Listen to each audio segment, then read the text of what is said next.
Please prepare yourselves for the opening prayer.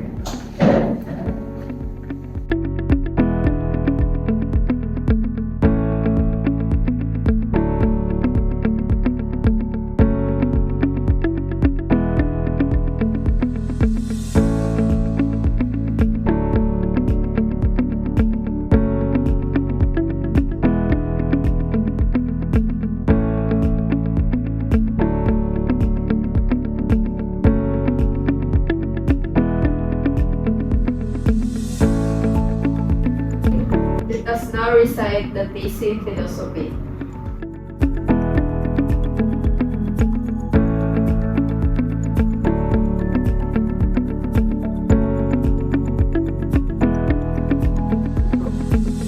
Are there any concerns in the community?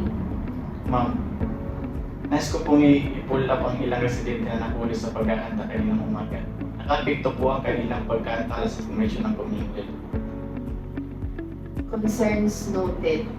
Ang mga sangkot ay hinihikayat na magkaroon ng time management at mas maging responsable sa ating komunidad. Ang konsepto ng araw ngayon ay ang disiplina, ang tulay sa pagitan ng pangarap at tagumpay.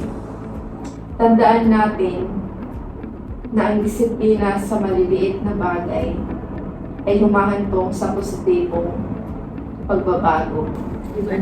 Ngayon naman ay community affirmation. Responsable kami sa aming mga kilos. Nirespeto at sinusuportahan namin ang isa't isa.